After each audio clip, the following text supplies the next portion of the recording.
Baik, Assalamualaikum warahmatullahi wabarakatuh.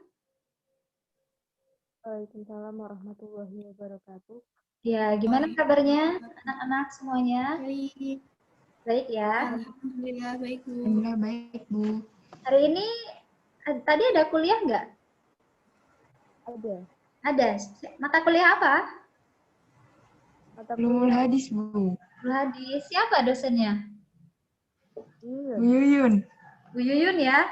Oke, ya semoga teman-teman masih semangat ya untuk mengikuti perkuliahan Ibu Farah. Ya, sekarang kita tadi belajar ulumul hadis, sekarang kita belajar ulumul Quran. Tuh, jadi saya absen dulu. Ati Nur Fauzia hadir ya. Terus ada Risti Feliciana hadir. Hadir, Bu. Ada Nindya Mauliatus Zahra hadir ya. Hadir. Ada 20 peserta. Alhamdulillah hadir semua. Semoga teman-teman selalu dalam keadaan sehat ya, meskipun kita kuliahnya hanya bisa lewat daring. Oke, langsung saja di sini Ibu akan share screen, bisa dilihat ya. Oke. Jadi sekarang kita akan belajar tentang asbabun nuzul. Asbabun nuzul, asbab itu adalah jamak dari kata sebab. Sedangkan nuzul itu adalah artinya turun, gitu ya. Oke. Teman-teman pernah dengar nggak asbabun nuzulnya mungkin surat Al-Lahab yang biasanya kita sering dengar nih. Ada yang tahu nggak? Coba di unmute dulu. Atin mungkin ada yang tahu? Setahu saya ini, Bu, karena Abu Lahab pamannya Nabi yang yang sangat-sangat menentang Islam begitu. Yang sangat menentang Islam. Ya, benar sekali. Jadi Abu Lahab itu namanya sampai ada di dalam Al-Quran, terdapat dalam Al-Quran, tapi sayangnya tidak meninggalkan sejarah yang bagus. Jadi, Ibu cerita sedikit tentang asbabun nuzulnya atau sebab turunnya surat Al-Lahab ya. Jadi surat Al-Lahab ini adalah surat yang diturunkan ketika terjadi suatu peristiwa, yaitu paman Nabi Muhammad yang bernama Abu Lahab. Kenapa kok namanya Abu Lahab? Karena si Abu Lahab ini wajahnya, si paman Nabi ini wajahnya merah padam seperti api. Jadi dijulukilah Abu Lahab kayak gitu. Nah, pada usia Nabi 40 tahun, Nabi kan menerima wahyu kenabian tuh ya. Terima wahyu kenabian, setelah itu mengumpulkan massa, mengumpulkan masyarakat, berdiri di atas gunung.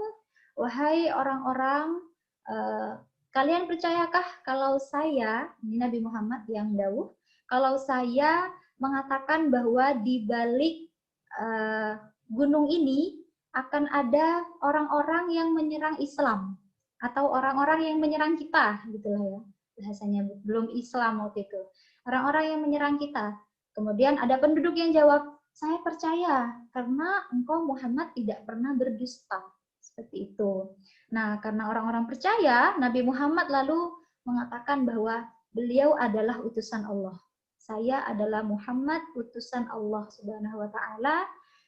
Kemudian disampaikanlah visi misinya dan terdengar oleh pamannya Nabi ini, si Abu Lahab. Abu Lahab berkomentar, wah Muhammad kok sekarang mentang-mentang ya gitu.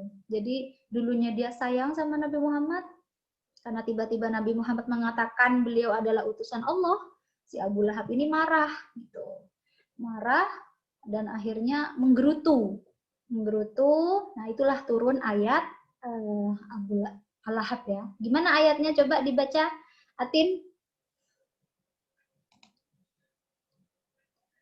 Ayat Al-Lahab dari 1 sampai berapa? 4 atau 5 tuh? Coba dibaca. Bismillahirrahmanirrahim. A'udzu billahi minasyaitonir rajim. Tabbat yada abi lahabin wa tab ma aghna anhu maluhu wa ma kasab sayasla naran data lahab wa imra'atuhu hammalatal hatab fi jidha hablum min masad. Shadaqallahul adzim. Nah, setelah turun ayat, terdengarlah oleh Ummu Jamil. Ummu Jamil ini adalah istri Abu Lahab. Ya, di rumahnya mereka itu bergosip lagi. Itu ya Muhammad ponakanmu, gitu kata istrinya Ummu Jamil. Berani-beraninya dia menghina keluarga kita. Dia bilang seperti itu. Karena kan ayatnya udah turun tuh. Dia tuh nggak tahu kalau itu ayat Al-Quran. Dia hanya bilang dia menghina kita dengan bualan Tuhannya, gitu. Bukan dengan ayat Quran, tapi bualan Tuhan. Dia bilang seperti itu. Nah, si istrinya Abu Lahab ini tidak hanya gak suka sama Nabi, tapi ingin mencelakai Nabi Muhammad, memfitnah Nabi Muhammad. Jadi beliau itu sampai mencari Nabi, sampai Nabi itu mau dilempari batu. Kemudian beliau juga pernah sampai meletakkan kayu-kayu atau duri-duri di tempat jalannya Nabi gitu. Jadi Nabi itu sering jalan di suatu tempat gitu ya. Terus itu ditaruh duri-duri sama si Ummu Jamil. Nah, kemudian suatu hari si Abu Lahab ini mengumpulkan orang-orang untuk memerangi Nabi Muhammad ya. Untuk memerangi Nabi, dia mengumpulkan massa, dia pakailah hartanya dia untuk melawan Nabi Muhammad. Pada suatu hari sudah terjadilah peperangan itu, datang Ibnu Abbas, datang bersama budaknya. Nah, Ibnu Abbas bilang, loh, kok Abu Jahal nggak ikut berperang membela Lata dan Uzzanya gitu kan. Terus Abu Lahab jawab dengan sombong, ya nggak perlulah saya ikut perang, saya tuh sudah tua. Lagian saya punya banyak harta, jadi harta saya saja yang bisa saya buat untuk berperang gitu kan ya, karena dia sombong. Setelah itu datang seseorang perwakilan dari si kelompoknya Abu Lahab ini. Datang, bagaimana? Kita menang ya? Gitu yang si Abu Lahab. Kemudian bilang orangnya itu, kita kalah. Kaum muslimin memang sedikit jumlahnya, tetapi ada bala bantuan. Gitu. Jadi ada pasukan berbaju putih, berjubah putih, itu perangnya juga bagus gitu. Strategi perangnya bagus, sehingga kaumnya yang golongannya si Abu Lahab ini kalah gitu. Nah, si budaknya Ibnu Abbas yang tadi ikut, dia jawab, nyeletuk lah ya dia, bilang gini, itu pasti bantuan Allah, itu pasti malaikat yang dikirim oleh Allah untuk membantu Nabi Muhammad, bilang gitu. Nah, dia marah tuh, marah si Abu Lahabnya marah dengar itu. Akhirnya dia memukuli budaknya si Ibnu Abbas tadi, dipukuli karena dia marah. Diakui lah ya kekalahannya gitu. Marah, nah si Ibnu Abbas ini kok mukul nggak mari-mari, tak pukul juga. Akhirnya dipukul juga sama si Ibnu Abbas, dipukul dari belakang sampai kepalanya itu luka. Setelah itu dia pulang, Abu Lahab pulang. Nah, di rumahnya ini luka yang tadinya kecil di kepalanya itu jadi melebar ke badannya si Abu Lahab. Melebar ke seluruh badan sampai berbau busuk ya. Jadi itu kayak infeksi gitu dah. Kemudian berbau busuk sampai setelah 2 hari setelah perang Badar, Abu Lahab ini meninggal dunia dengan mengenaskan. Jadi badannya itu luka-lukanya sudah busuk dan badannya menghitam. Sampai-sampai anaknya itu nggak berani untuk memandikannya. Itu karena apa? Karena takut ketularan seperti itu. Jadi Abu Lahab itu gimana kalau nggak dimandiin? Dia itu dilempar batu oleh anaknya sampai batu itu mengisi seluruh rumah. Gitu. Jadi nggak dikubur, jadi dilempar batu ya. Jadi naudzubillah min dzalik, hidupnya sangat mengenaskan. Sampai ajalnya pun dia nggak sempat bertaubat. Ya, padahal beliau adalah paman Nabi ya. Itu tadi sebab turunnya surat Al-Lahab, yang mana kalau misalkan kita mengingkari Al-Quran, kemudian berbuat jahat atau berniat jahat kepada Nabi Muhammad kala itu, ya itu udah sama Allah dilaknat ya. Itu sekilas tentang asbabun nuzul. Oke. Sekarang kita masuk ke tema ya. Ke tema pembahasan kita. Jadi hari ini kita capaian pembelajaran hari ini mahasiswa dapat menjelaskan atau pengertian asbabun nuzul, kemudian macam-macam asbabun nuzul, yang ketiga ungkapan-ungkapan asbabun nuzul, yang keempat urgensi dan kegunaan asbabun nuzul. Oke, next. Agak loading ya. Jadi teman-teman bertanya-tanya, apa itu asbabun nuzul? Nah, asbabun nuzul ini adalah banyak sekali riwayat yang mendefinisikan apa asbabun nuzul, kemudian saya kumpulkan di sini. Dan ini adalah kumpulan dari definisi itu, yaitu peristiwa-peristiwa yang terjadi pada masa turunnya ayat, baik sebelum maupun sesudah turunnya, di mana kandungan ayat tersebut berkaitan atau dapat dikaitkan dengan peristiwa itu. Jadi apa yang dimaksud peristiwa-peristiwa itu? Bisa jadi kejadian tertentu. Dan bisa jadi karena ada sahabat yang menanyakan perihal sesuatu kepada Nabi Muhammad. Jadi kalau mereka nggak tahu kan mereka tanya. Nah, kemudian turun ayat seperti itu. Nah, terus peristiwa turunnya itu rentang waktu masa turunnya Al-Quran ya. Jadi dalam 22 tahun itu pada masa awal turunnya sampai akhir ayat. Gitu. Nah, di mana tuh kita bisa tahu kitab-kitab redaksi asbabun nuzul gitu. Jadi kitab aslinya bisa di asbabun nuzul, bisa di lubabun nuqul fi asbabin nuzul, bisa di al-itqan fi ulumil Quran ya. Kalau yang di aplikasi-aplikasi itu hati-hati. Takutnya bukan dari sumber aslinya, seperti itu ya. Kemudian bentuk peristiwanya bisa tentang konflik sosial, bisa tentang sebuah kesalahan atau kekeliruan. Misalnya contohnya itu kasus seorang sahabat yang mengimami sholat dalam keadaan mabuk. Ini nanti kita diskusikan lebih lanjut ya. Kemudian yang ketiga, pertanyaan-pertanyaan yang diajukan kepada sahabat Nabi berkaitan dengan sesuatu yang telah lewat, yang sedang atau yang akan terjadi.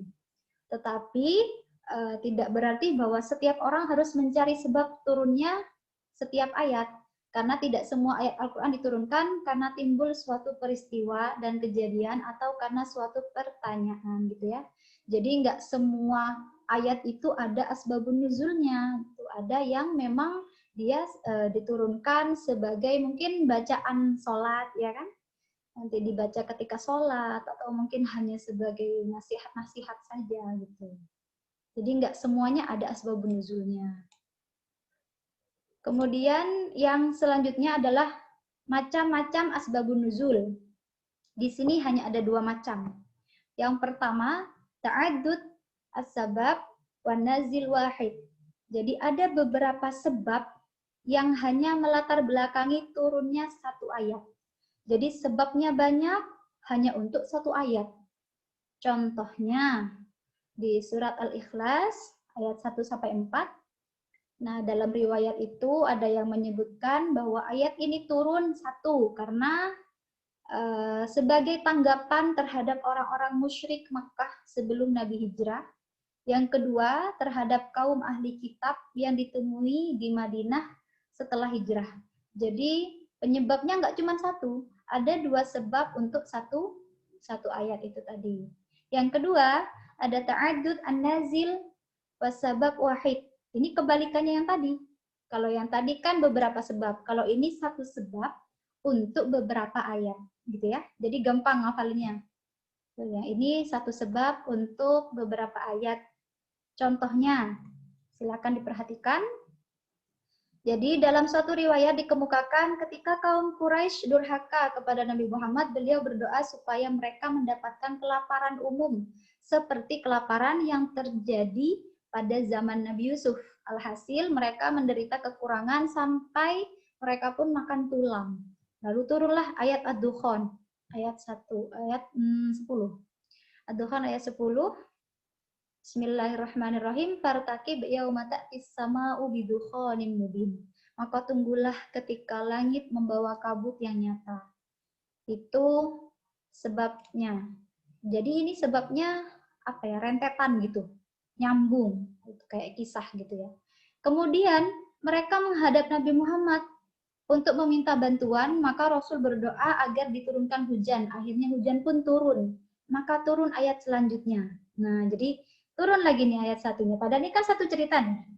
Turun lagi ayat satunya. Inna kasyiful azabi qalilan innakum a'idun. Sesungguhnya kalau kami akan melenyapkan siksaan itu agak sedikit, kamu akan kembali ingkar. Nah, namun setelah mereka memperoleh kemewahan, karena Rasulullah sudah berdoa nih kan, minta supaya turunkan hujan. Nah, setelah diberi hujan, mereka pun kembali kepada keadaan semula, yaitu sesat dan durhaka. Maka turunlah ayat Ad-Dukhan, ayat 16. Jadi dalam riwayat tersebut dikemukakan bahwa siksaan itu akan turun di waktu Perang Badar. Jadi ini satu sebab untuk beberapa ayat gitu. Jadi ceritanya tetap tuh, mereka begini turun ayat turun kayak gitu.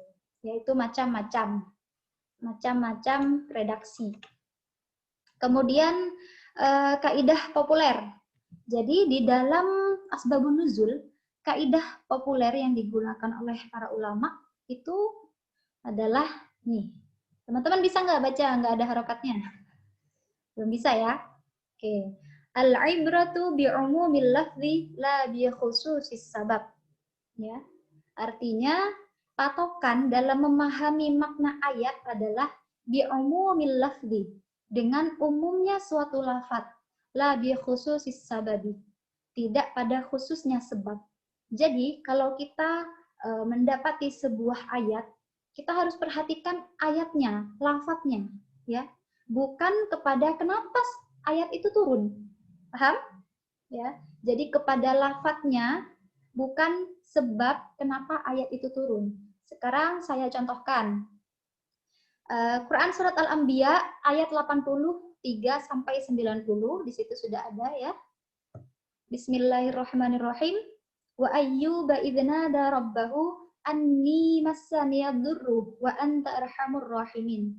Jadi ketika Nabi Ayub sakit parah ya, tidak ada yang mengalami sakit separah Nabi Ayub ya dalam sejarah ini. Beliau itu berdoa, idnada rabbahu anni massaniyadurru wa anta arhamur rahimin. Ya. Jadi makna dari ayat itu, teman-teman ada yang bawa Quran nggak? Ada yang punya Quran digital ya? Coba dibuka, Risti Feliciana. Dibuka Quran surat Al-Anbiya ayat 83, dibaca artinya. Yang lain juga bisa buka. Nanti Ayat berapa, Bu, tadi? Ayat 83.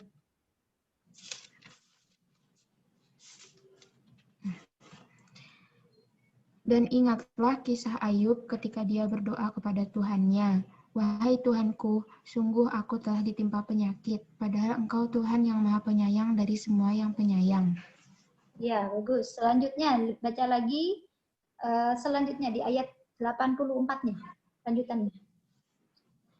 Maka kami kabulkan doanya, lalu kami lenyapkan penyakit yang ada padanya, dan kami kembalikan keluarganya kepadanya, dan kami lipat gandakan jumlah mereka, sebagai suatu rahmat dari kami, dan untuk menjadi peringatan bagi semua yang menyembah kami.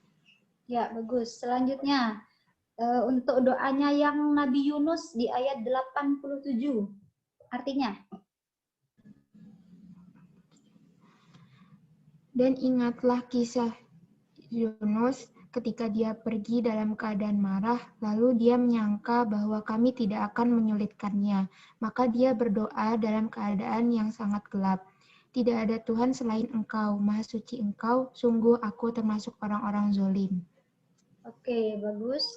Jadi di situ ada doa-doa yang biasa kita pakai kan? Misalnya teman-teman pernah dengar ini enggak? La ilaha illa anta subhanaka inni kuntu minadh dhalimin. Ya, sering kan ya dengar seperti itu? Buat pujian-pujian sebelum sholat dan lain sebagainya. Kemudian tadi inni anni masaniyaddur wa anta arhamur rahimin. Nah, di ayat selanjutnya itu Risti, coba 88. Ayat 88 coba dibaca lagi artinya. Maka kami kabulkan doanya dan kami selamatkan dia dari kedukaan. Dan demikianlah kami menyelamatkan orang-orang yang beriman. Oke, jadi di sini perhatikan ya. Tadi kan kaidahnya al-ibratu bi'umumil lafzi la bi khususis sabab. Nah, doa-doa ini artinya adalah arti umum, ya. Ya Allah, Engkaulah Maha Rahim, Engkaulah penyayang di antara yang penyayang, bahwa Engkaulah yang pokoknya Maha Suci, ini kuntu minal zalimin, kami adalah orang yang zalim. Ini kan lafaz-lafaz yang umum, ya kan? Tidak ada lafaznya itu tidak berbunyi saya sebagai Nabi Ayub meminta mohon gitu, itu nggak ada kan? Tapi ini idnada rabbahu anni masaniyaddur wa anta arhamur rahimin. Jadi maksud di sini adalah semua orang selain Nabi Ayub yang mengalami tadi, Nabi Yunus yang boleh menggunakan doa ini. Paham? Ya. Jadi kita ketika kita berada dalam kegelisahan, ketakutan ya seperti yang dialami oleh Nabi Yunus kan, kita nggak perlu ada di dalam perutnya ikan paus untuk berdoa la ilaha illa anta tadi ya. Kita bisa kalau kita sedang mengalami fidzulumat ya, wanada fidzulumat tadi kegelapan dalam arti kesulitan. Yang kita alami kesulitan dalam hidup, kita bisa berdoa sebagaimana doanya Nabi Yunus. Nah, ini yang dimaksudkan oleh maqalah tadi atau kaidah tadi. Al-ibratu bi'umumil lafzi la bi khususis sabab ya. Wa kadzalika nunjil mu'minin. Allah menerangkan di ayat 88 tadi bahwa demikian juga kami selamatkan orang-orang yang mukmin gitu ya. Jadi bisa untuk kita gunakan gitu. Nggak perlu memperhatikan bi khususis sebab yang terjadi gitu. Dan ini nggak cuma di surat ini, bisa juga. Makanya kita perlu mengetahui yang namanya asbabun nuzul supaya kita banyak tahu ya. Nanti ini saya jelaskan pentingnya untuk mempelajari asbabun nuzul. Kemudian yang selanjutnya adalah ungkapan-ungkapan yang ada dalam asbabun nuzul atau redaksi. Nah, ini biasanya ditemui di mana? Ya di kitab-kitab asbabun nuzul ya. Kalau misalnya di kitab terjemah ya mungkin ada, tapi yang terjemahan jadi ada Arabnya, ada terjemahannya gitu ya. Itu biasanya kita jumpai. Jadi kalau misalkan dalam ungkapan asbabun nuzul itu ada dua jenis. Ada ungkapannya yang sharih alias jelas. Ada ungkapannya yang muhtamilah, masih memungkinkan atau belum pasti. Gitu ya.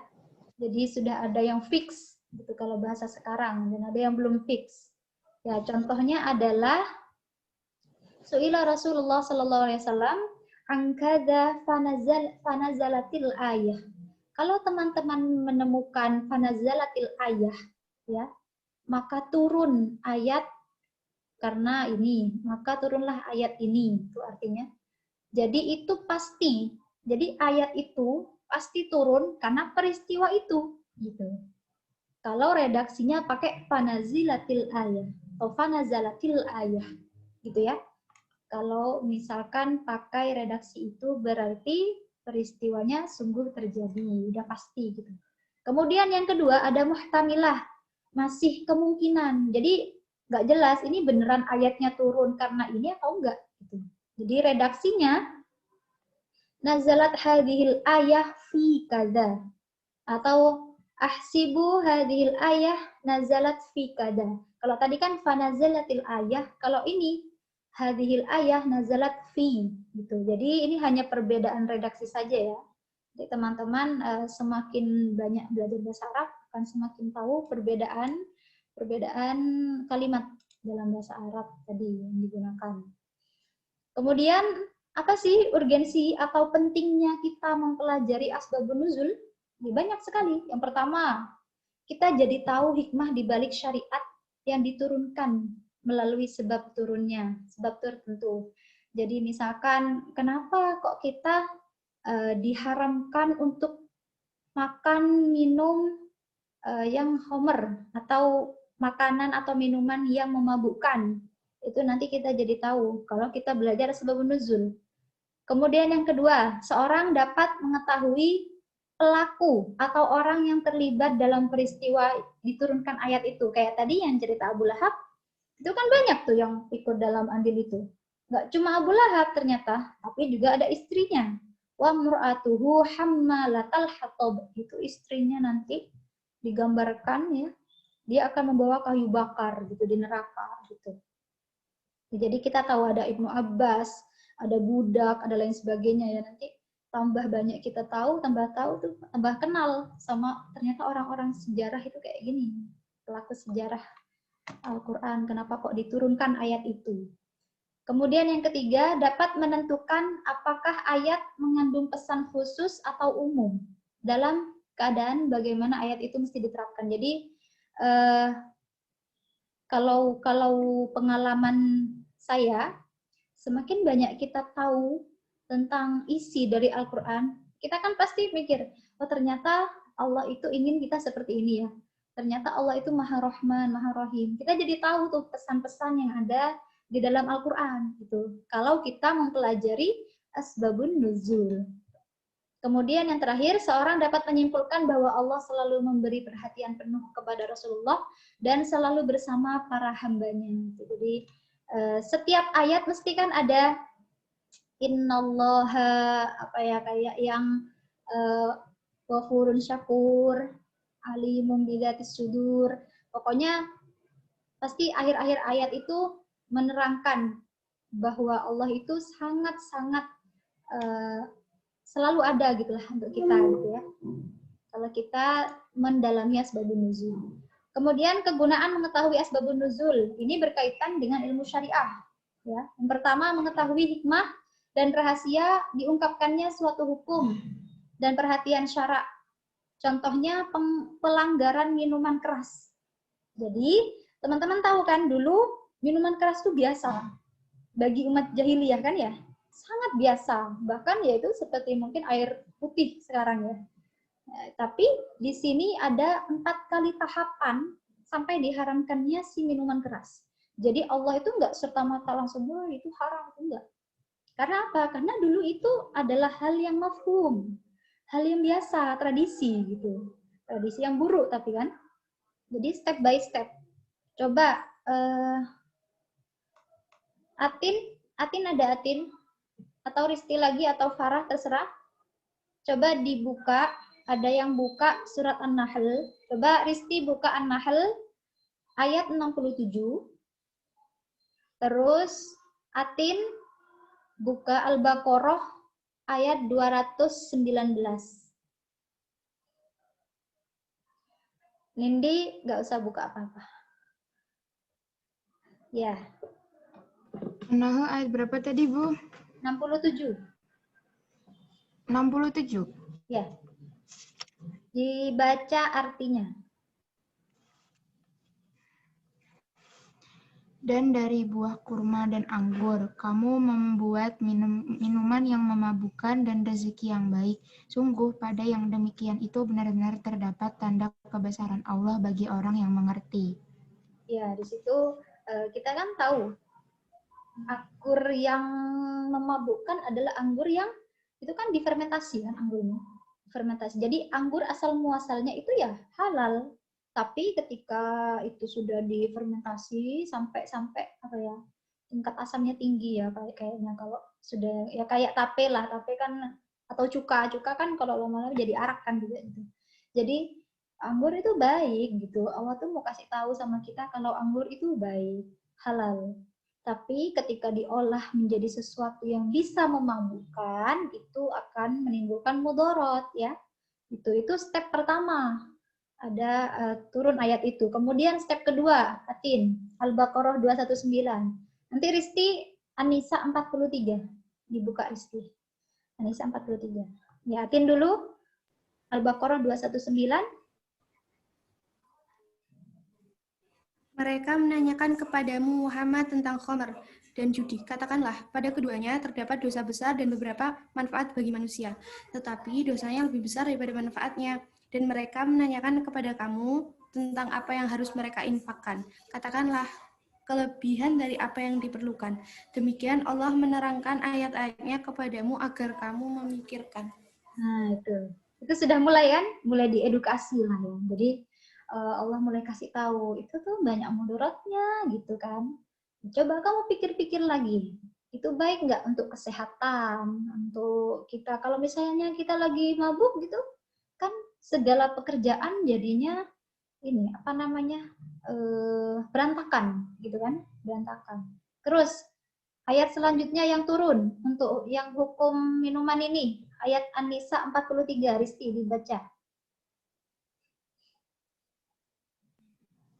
Wahai orang yang beriman, janganlah kamu mendekati sholat ketika kamu dalam keadaan mabuk, sampai kamu sadar apa yang kamu ucapkan, dan jangan pula kamu hampiri masjid ketika kamu dalam keadaan junub, kecuali sekadar melewati jalan saja. Sebelum kamu mandi junub, adapun jika kamu sakit, atau sedang dalam perjalanan, atau sehabis buang air, atau kamu telah menyentuh perempuan, sedangkan kamu tidak mendapat air, maka bertayamumlah kamu dengan debu yang baik atau suci. Usaplah wajahmu dan tanganmu dengan debu itu. Sungguh Allah Maha Pemaaf, Maha Pengampun.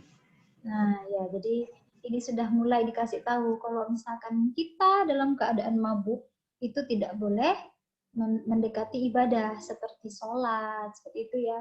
Jadi betapa halusnya dan lembutnya Al-Quran ini, jadi nggak serta-merta langsung menjatuhkan hukum, tapi dalam beberapa tahapan. Karena apa? Karena melihat kondisi, melihat bagaimana sosiologi di sana, bagaimana apalagi orang Arab kan temperamennya kan katanya keras ya, karena kan di padang pasir gitu. Jadi Allah pelan-pelan kalau mau kasih tahu itu pelan-pelan gitu. Sampai nanti di Al-Maidah juga sama ditetapkan bahwa ya udah segala yang memabukkan itu nggak boleh, itu baru.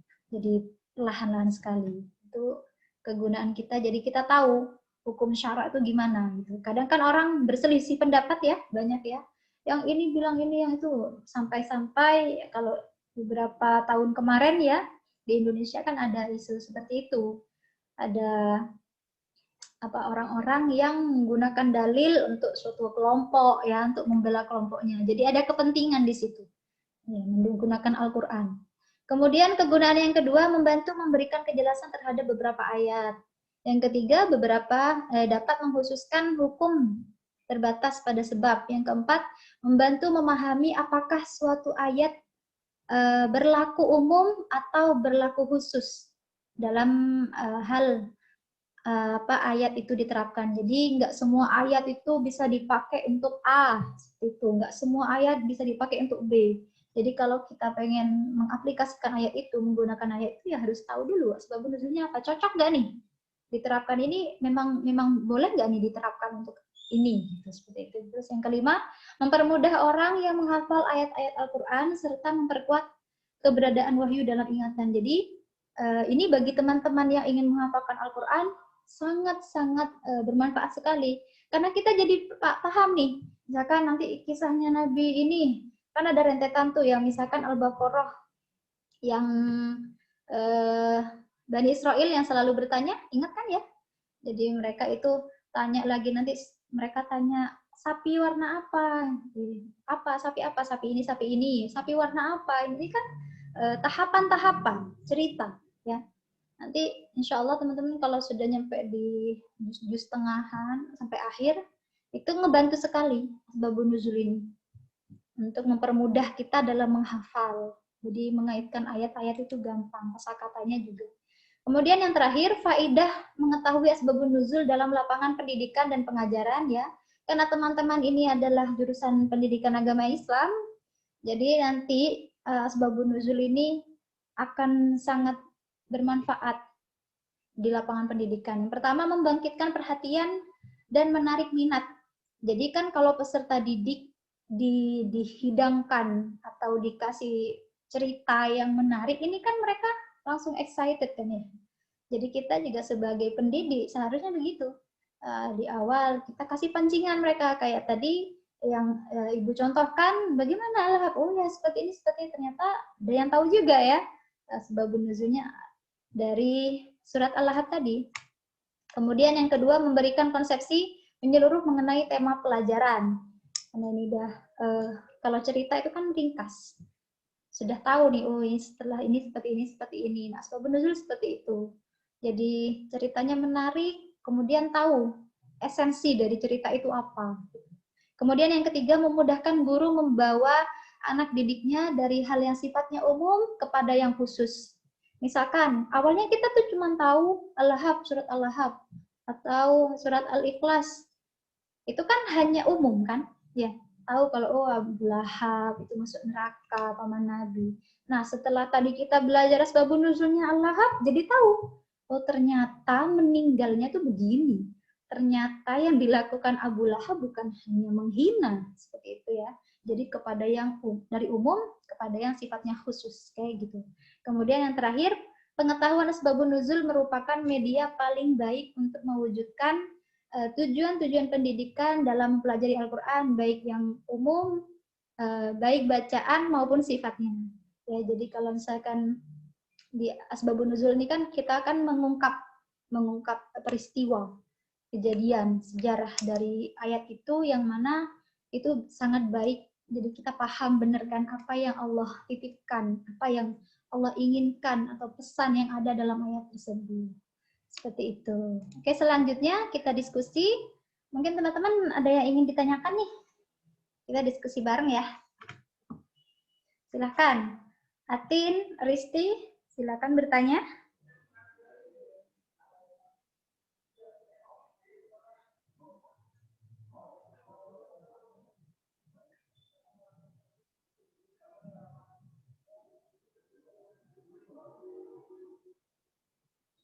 Ya.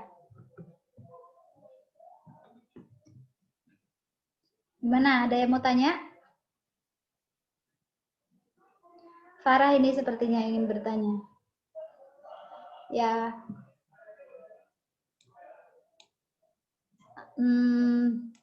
Tadi yang saya jelaskan mungkin ada yang belum paham tentang ini mungkin ya.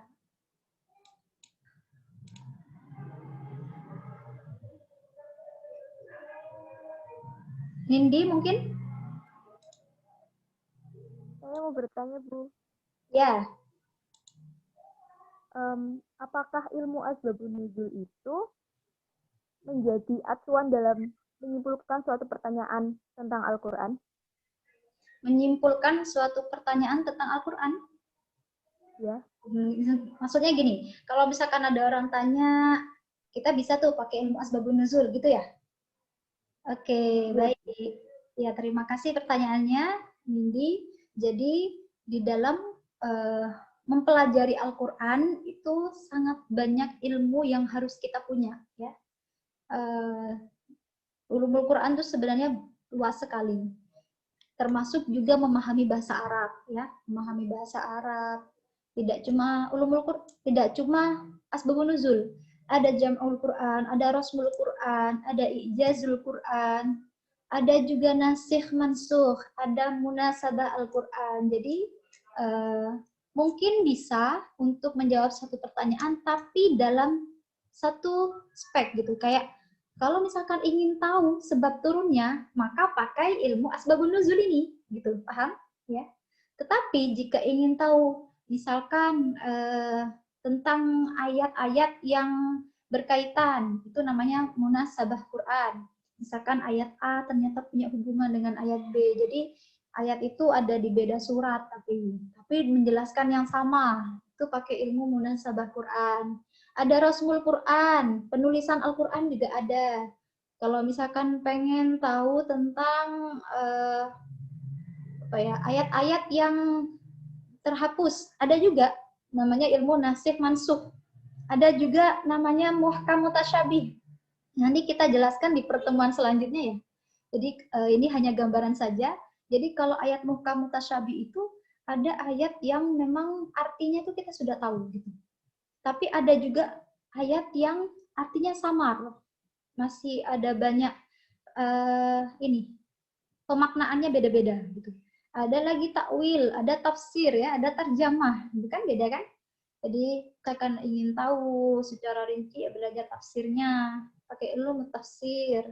Tuh, kemudian syarat apa saja yang bisa kita sebagai mufasir, dia ada syaratnya juga. Gitu. Jadi kalau untuk mengetahui tentang kejadian atau peristiwa di balik ayat itu, maka menggunakan asbabun nuzul. Gitu ya, Nindi? Baik, Bu. Terima kasih. Iya, sama-sama. Selanjutnya ada lagi? Oh, nggak terasa ya, ini sudah berapa jam kita nih?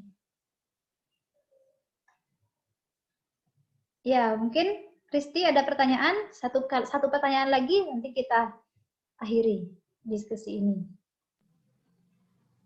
Mau tanya, Bu. Iya, iya. Kalau asbab, kan tadi sudah membahas asbabun nuzulnya Al-Lahab. Kalau misalkan asbabun nuzulnya Al-Ikhlas apa, Bu? Oh ya, bagus sekali. Ya, jadi teman-teman sudah mulai penasaran ya tentang asbabun nuzul suatu ayat gitu. Kalau tadi sudah Al-Lahab, sekarang kita bahas Al-Ikhlas. Surat Al-Ikhlas, bagaimana bunyinya? Coba Farah dibaca. Qul huwallahu ahad. Iya. Ta'us dulu nggak, Bu? Pakai ta'us dulu nggak, Bu? Oke. A'udzubillahi minasyaitonirrajim. Bismillahirrahmanirrahim. Qul huwallahu ahad. Allahus somad. Lam yalid wa lam yulad wa lam yakul lahu kufuwan ahad. Sadaqallahul adzim. Oke ya. Jadi dulu masyarakat kaum Quraisy atau yang belum Islam ya, katakanlah Yahudi dan Nasrani, ketika itu mereka kan terbiasa membuat Tuhan mereka ya dari menjadi berhala-berhala itu ya, yang mereka namai, mereka buat gede, mereka cat ya, seperti itu. Jadi kaum Yahudi itu bertanya kepada Rasulullah, seperti apa bentuk Tuhanmu Muhammad, seperti itu. Ya, karena apa? Karena mereka terbiasa memvisualisasikan Tuhannya gitu. Seperti apa Tuhanmu, laki-laki atau perempuan? Seperti itu dia tanya. Nabi Muhammad diam. Tuhanmu itu seperti apa Muhammad? Terbuat dari perak atau emas? Karena kan patung-patung orang-orang itu kan megah kan ya, megah sekali.